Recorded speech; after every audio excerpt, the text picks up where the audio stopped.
In the middle of the Beowulf story, a bard steps forward and performs the story of Finn and Hengest for all the listeners in the hall. Now, although the deadly feud between Finn and Hengest is only featured in two of the English Germanic legends, that's still two of the five earliest surviving sources into this Germanic legendary tradition, which suggests that the story of Finn and Hengest and the fight at Finnsburg may have been pretty important. So hi, I'm Dr. Gavin Davis, and in this video, I want to walk you through the legend of Finn and Hengest, as best we understand it, its major themes of traditional martial culture and vengeance, and how this story relates to the politics and moral stakes at the center of Beowulf. Let's start with the source material and then move into a summary of the legend itself before getting into the analysis. The legend of Finn and Hengest survives to us in two pieces of writing. One is an eye-wateringly short fragment of about 48 lines long that was a part of a longer poem that we no longer have.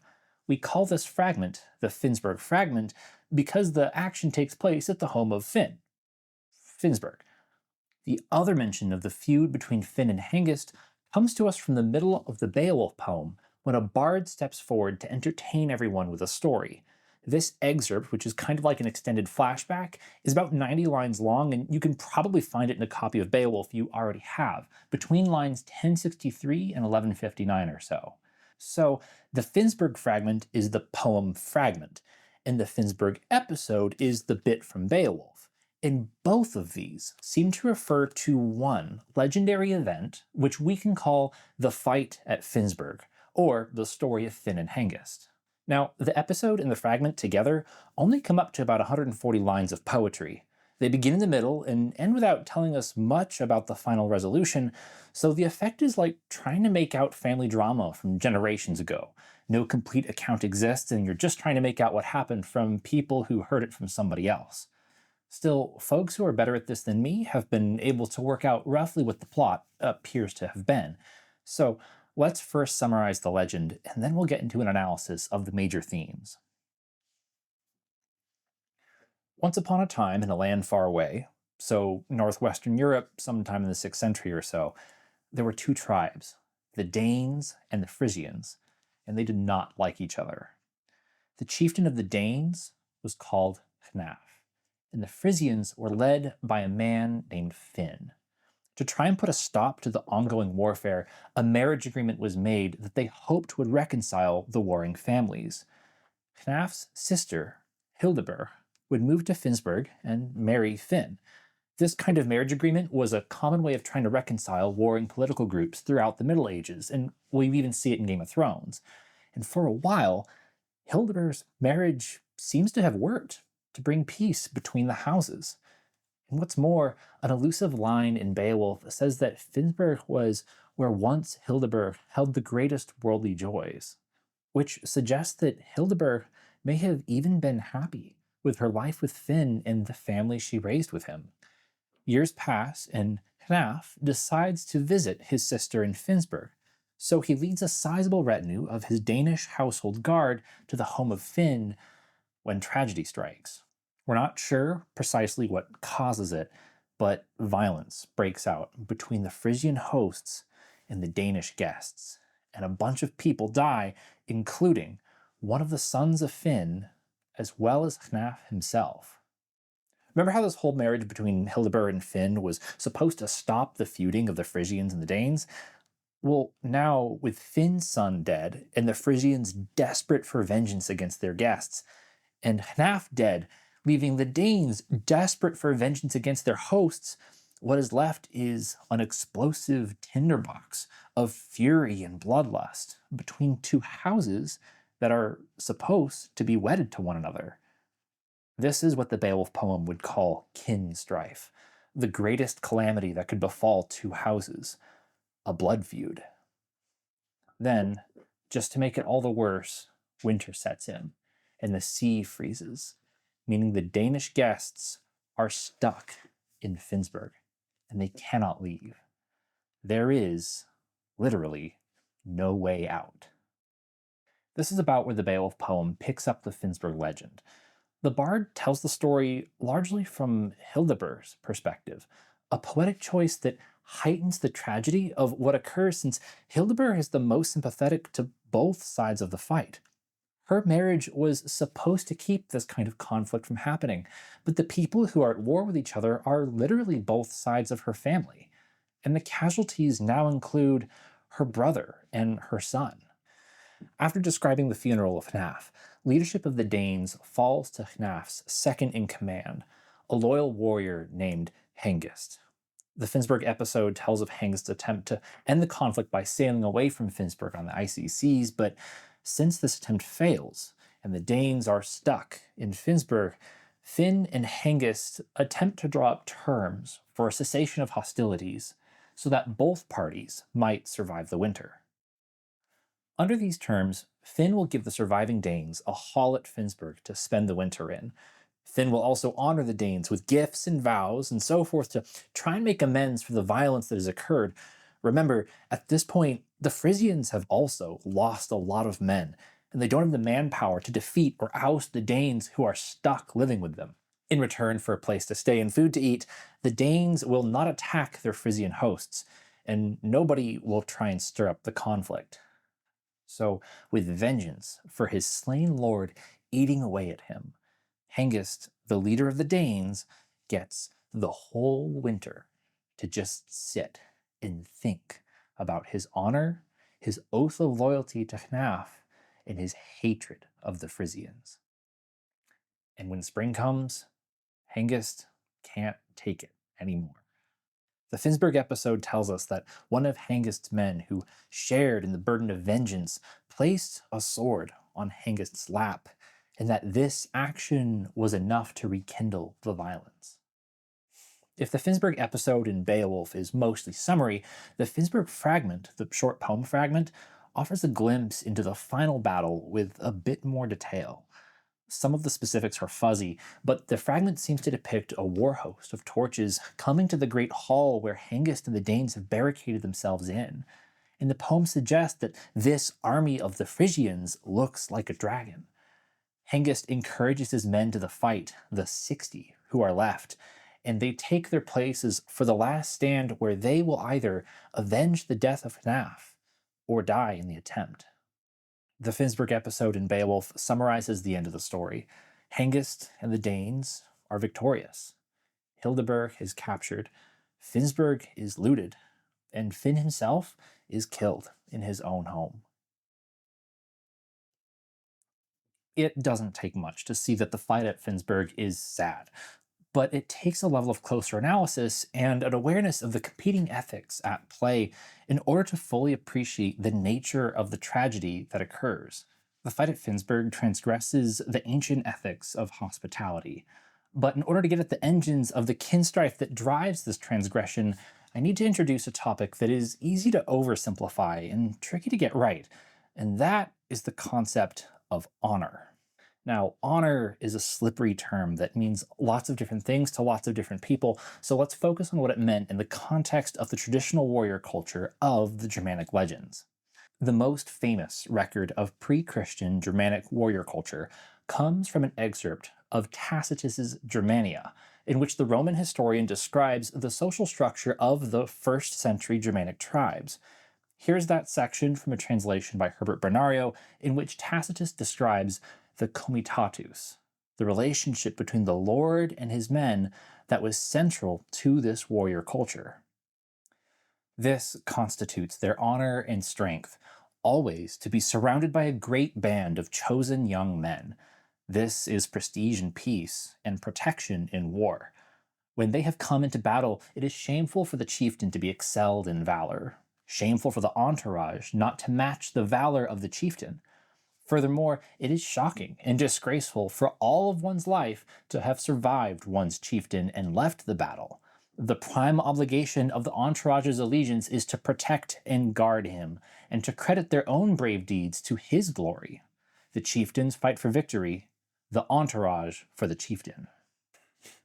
Now, although Tacitus's Germania and this concept of comitatus is frequently associated with the Germanic legends in theory, in practice, I need to offer a word of chronological caution when using Tacitus as a source on the Germanic legends. Tacitus, was writing around the year 98 CE about his contemporary world. The events and characters of the Germanic legends are most often set about the 6th century or so, and survive to us in manuscript fragments from the 10th century, or later in the case of the Finnsburh Fragment. The possibility for cultural shifts over this 1,000-year period is, well, it's guaranteed. So we should be careful not to casually conflate the pagan 1st century tribal culture described by Tacitus with the historical Christian English martial culture of the 10th century. All that to say, we're not sure the degree to which the comitatus was an actual historical phenomenon, either in 1st century Germanic tribes, 6th century Germanic tribes, or if it was just an ideal that only really existed in legendary literature.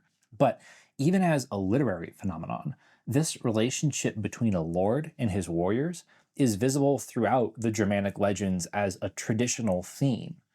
The lord, the king, chieftain, ruler, the person in charge, was supposed to protect his people by directing warfare, modeling courage in battle, and awarding gifts and wealth and status to those who were loyal to him. This wealth would include treasure taken in battle, as well as land, weapons, and mead, which was a traditional drink of oath-making. In return for this protection and these gifts, the warriors, the thanes who made up the lord's retinue of household guard, were supposed to make oaths of military service through public boasts, and fulfill those oaths through their deeds in battle.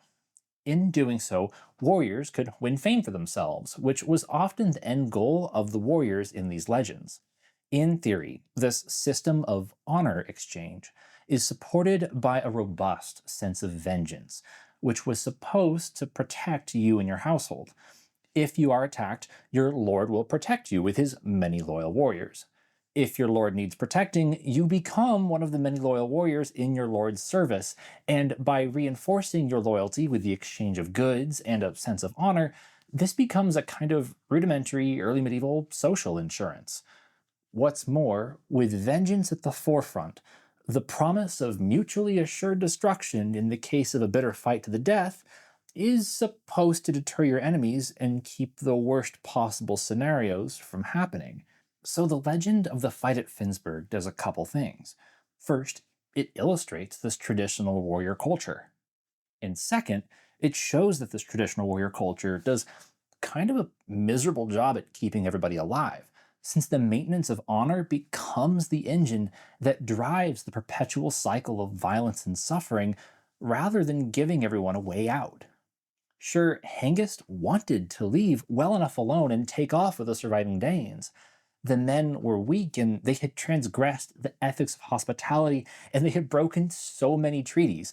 They had even tried to leave but were held in by the ice. But when it came down to it, Hengest's sense of honor compelled him to keep the fight going, no matter the cost to the Frisians or his own men. This tension of ethics, I think, is best illustrated by the Finnsburh Fragment.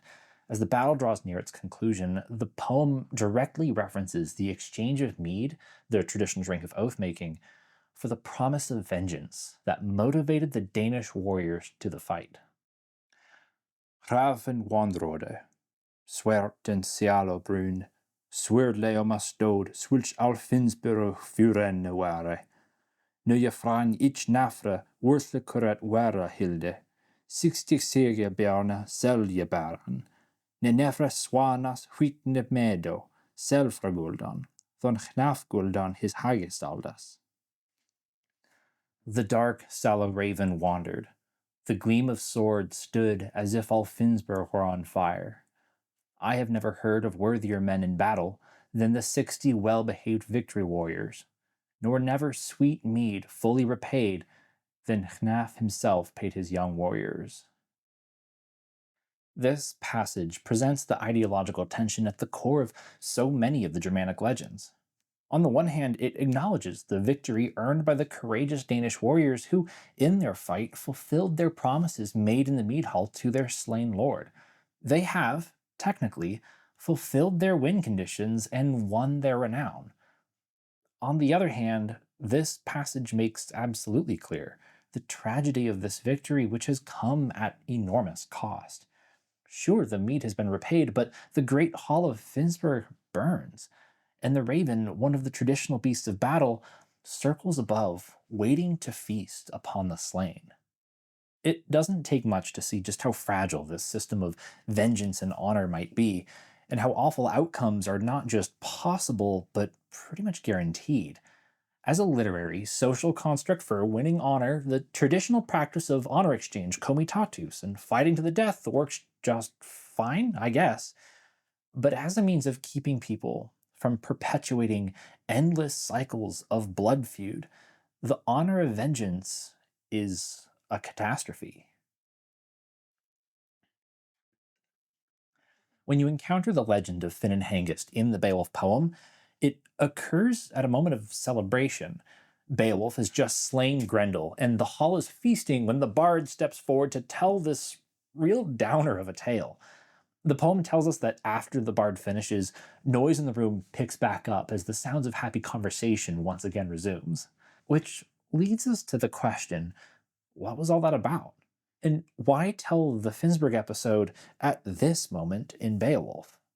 Well, after Beowulf has won his battle against Grendel, the fight at Finnsburg reminds the listeners in the hall, as well as the reader, of the political and moral stakes of the legendary world in which the characters of Beowulf operate. If you're too focused on the monster fights of Beowulf, it is easy to lose sight of the perpetual cycles of kin strife, not unlike those of the fight at Finnsburg, that characterize the legendary world in which the main action occurs. The beginning of Beowulf mentions Nehwastit langathayen, that se edge hit atham sweron after walnith a waknon shoulder.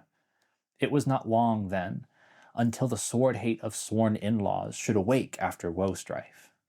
And at the end of the poem, the unnamed messenger describes the fath ho onse feonship walnith wera, feud and the enmity, the violent carnage of men that awaits the Geats in the coming days. When the first third of the poem draws to an end and Beowulf celebrates his victory over Grendel, it might seem like a strong enough warrior has finally come to bring peace to the world. But by inserting its reference to the Finnsburg legends, the poem reminds us that there is a dark underside to honor, courage, and battle, and sometimes just winning a combat isn't enough. With this in mind, what follows after the telling of the Finnsburg episode feels both completely expected as well as a bit ominous. After the Finnsburg episode is told with its tales of alliances and catastrophe, Wealhtheow, the Lady of Heorot and King Hrothgar's wife, comes to Hrothgar and is like, hey, Beowulf seems important. Make sure you make a family alliance with him to keep our hall from being destroyed. This feels not unlike the desperate attempt to establish peace through the joining of families in the Finnsburg episode. And of course, not too many lines later, Grendel's mother comes along to revenge her son and kill even more Danes. And the cycle of kin strife continues. On a moral level, then, Finnsburg orients us to the real questions that lie at the heart of Beowulf. Sure, Beowulf might be great at killing monsters, but can he stop a blood feud? Can he find a way out of the perpetual cycles of kin strife? Or, like Hengist, will honor compel him to do something that those who survive him will regret? The answers to those questions lie at the end of Beowulf, and so belong in another video. This video has been about the fight at Finnsburg, so let's see if we can find some kind of conclusion, at least for now. The story of Finn and Hengest is a tough one, but Finn and Hengest lived in tough times, and so did the people of Beowulf's world who recalled the struggles of Finn and Hengest. Heck, even the creators of the Beowulf manuscript lived in tough times. The Beowulf manuscript was finished in England in the first decade of the 11th century. Within the next decade, England would be conquered by the Danes, believe it or not. The medieval world was a complicated one, where people were trying to figure out how to find meaning and how to not die in awful ways. And I think we do the medieval tales a disservice if we mistake them for reductive narratives with uncomplicated ethics. If anything, the story of Finn and Hengist tells us that even some of the most ancient legends of the Dark Ages were thinking carefully about what it means when loyalties conflict and oaths become difficult, or maybe even immoral. But That's kind of why I like tragic, depressing stories like this.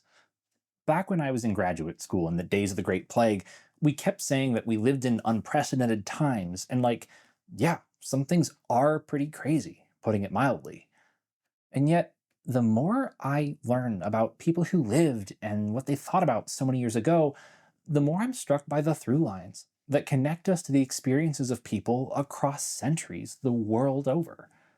Beowulf and the fight at Finnsburg can offer us wisdom. For one, it offers a pretty grim warning about feuding with your in laws and the tragedy that can accompany kin strife driven by honor. But also, in the lines just before the bard steps forth to tell the story of Hnaf, Finn, and Hildebert and Hengest, the Beowulf poet offers us this wisdom. For thon bydd anjud, ag wer selist, ferthis forjethonk. Vela shall ye biden leofis and lathis, set the longe hair on dissum windagum, world bruche. Therefore, understanding is always best, forethought of the soul. He will experience much love and loathing, who long here endures this world in these days of strife. The world we live in is a complicated one. It always has been. And I think it's pretty cool that over 1,000 years ago, some poet writing about ancient blood feuds and warriors of renown would say something even close to, hey, you know what might reduce some of the suffering? A bit of sympathy and understanding. And if we really pay attention, these days of strife seem a little more precedented. Thanks for joining me in this discussion of the fight at Finnsburg. This is one of those moments of Beowulf that can be even tricky to understand, but can be so rewarding if you can take the time to peel back the layers.